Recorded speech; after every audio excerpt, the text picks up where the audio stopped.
Reflexão da liturgia da palavra deste domingo, dia 27 de dezembro. Sagrada Família de Jesus, Maria e José. Celebrar a família de Jesus, Maria e José, é celebrar a vida de toda a família, tendo como modelo a Sagrada Família, pois em Cristo toda a família é sagrada. Assim, a liturgia da palavra deste domingo, ainda dentro do ciclo do Natal, ilumina o nosso olhar para enxergarmos o valor de nossa família ou de toda a família, mostrando quão importante é essa instituição. A família é a base da sociedade. É nela que aprendemos, ou deveríamos aprender, as primeiras noções de sociabilidade, de convívio humano, de respeito ao próximo, como viver e conviver como irmãos. Quando a família não vai bem, a sociedade não vai bem. A família é o termômetro ou o mediador da qualidade da sociedade. Sabendo disso, a Igreja enfatiza a importância da família e mostra o cuidado que devemos ter com ela. A família é algo sagrado porque é dela que nascem as pessoas de bem. Se a família for de bem e for estruturada, terá grandes probabilidades de gerar pessoas igualmente de bem e bem estruturadas. Pessoas que respeitarão seu semelhante, terão amor ao próximo e compaixão pelos que sofrem, sem provocar danos aos outros. É claro que há exceções, mas a probabilidade de se ter pessoas de bem em famílias de bem é muito grande. Se a família é o retrato da sociedade ou a sociedade é o retrato das famílias, como andam as famílias de nossa sociedade? Não precisa ser um especialista em família para enxergar que algo não vai muito bem. Para isso, vejamos os acontecimentos da sociedade, a violência, os roubos de várias naturezas e instâncias, desde aquele que rouba nas ruas até os que roubam dos cofres públicos. O desrespeito para com idosos, desrespeito para com as minorias ou com os diferentes. Mas boa parte das pessoas que praticam tais atos é de família. Que família é essa? Vamos pensar sobre isso hoje, tendo diante de nós os textos propostos para essa liturgia. A primeira leitura do livro do Eclesiástico traz recomendações importantes para as famílias de todos os tempos e de todas as categorias. Sim, hoje temos famílias de diversas categorias ou naturezas. Não mais apenas aquele modelo similar à família de Jesus, do pai, mãe e filhos ou filhos, mas famílias compostas apenas pela mãe ou somente pelo pai, famílias em que os filhos são criados pelos avós, famílias de casais de pessoas do mesmo sexo, famílias sem nenhum pai nem mãe, enfim, há uma gama de tipos de família. Em qualquer um desses tipos de família, deve haver a educação para o amor e o respeito ao próximo. Se assim não for, a família será um fracasso e não contribuirá para a sociedade, pois poderá formar indivíduos que não saberão viver e conviver em sociedade. Por essa razão, as recomendações dessa primeira leitura são muito importantes. Ela dá ênfase ao respeito. Que o pai seja honrado pelos filhos. Filhos são, portanto, a honra dos pais. Mas não basta ter filhos para que eles sejam honrados, é preciso educá-los para isso. Os filhos honram os pais quando os respeitam, quando são motivos de orgulho, e os pais têm grande responsabilidade nisso, através da educação dada aos filhos. Quem ensina os valores cristãos, éticos e morais aos filhos, terá filhos com tais valores. Caso contrário, não se pode esperar que eles os honrem com seus procedimentos. Os filhos devem também honrar os pais. Portanto, a responsabilidade não é apenas dos pais. Filhos que honram seus pais alcançam o perdão dos pecados, diz o livro do Eclesiástico.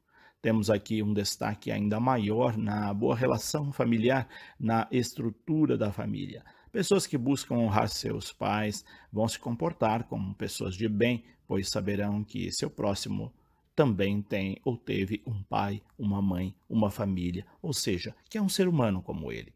Quem vê o outro como igual não provoca danos a ele, pois se temos consciência que a outra pessoa sente dor como nós sentimos, não vamos querer que ela sofra, assim como não queremos sofrer.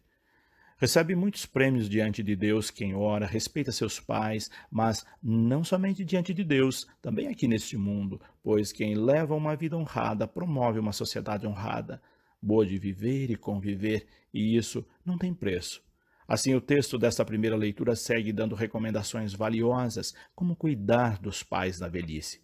Que nobre essa atitude! A velhice é o destino de todos os que não morrerem antes. Portanto, se não for por bondade, que seja pela preocupação com o dia de amanhã. Cuide de seus pais, principalmente se eles estão na velhice, dependentes, e até mesmo sem a perfeição das faculdades mentais. Mesmo que eles fiquem caducos, diz a leitura, seja compreensivo e não os despreze. Quem despreza os pais da velhice despreza o próprio Deus. Deus vê nossas atitudes em relação ao próximo, sobretudo se esse próximo é alguém debilitado, carente de nossa ajuda e amor. Pensemos nisso neste dia e olhemos com mais carinho para a nossa família. A segunda leitura da carta aos Colossenses segue nessa mesma linha, quando nos pede que nos vistamos de sentimentos de compaixão, bondade, humildade, mansidão, paciência. Precisamos desses sentimentos na família e na sociedade para poder conviver como irmãos. Somente assim vamos suportar uns aos outros, diz o apóstolo Paulo. É assim na família, é assim na comunidade e também na sociedade. Sem esses sentimentos e procedimentos, não vamos suportar as fraquezas de nossos irmãos e os irmãos não suportarão as nossas fraquezas. Essa é, portanto, outra recomendação muito importante para a vida em família. Na família, ou na vida em família, ou em comunidade, sempre vamos ter queixas contra alguém. Por isso, e por outras razões, precisamos perdoar uns aos outros, ser compreensivos, ter compaixão e misericórdia, caridade pastoral, enfim, fazer bem às pessoas. Esses sentimentos aprendemos também na família e na comunidade. Assim, a família, a comunidade eclesial é o lugar em que devemos aprender a nos revestir de amor, porque somente o amor, somente com amor, vamos conseguir viver bem. O amor é o laço da perfeição, diz o apóstolo Paulo nesta segunda leitura. Com amor vamos sentir a paz de Cristo que habita em nossos corações e em nossos lares. Que possamos, dentro de nossas famílias, levar uma vida de oração. Quem reza, família que reza unida, permanece unida. O Evangelho destaca a Sagrada Família, mostrando o cotidiano de uma família parecida com tantas outras famílias daquele tempo e do nosso. Uma família que cumpre os preceitos religiosos e vive unida no amor. Essa é a base de qualquer família. José e Maria levam o menino para ser apresentado no templo, conforme pedia a tradição judaica. É uma espécie de batismo. No batismo, apresentamos a criança à comunidade munida de padrinhos. Jesus foi apresentado à comunidade com 2 padrinhos, Simão e Ana. O texto não usa esse termo.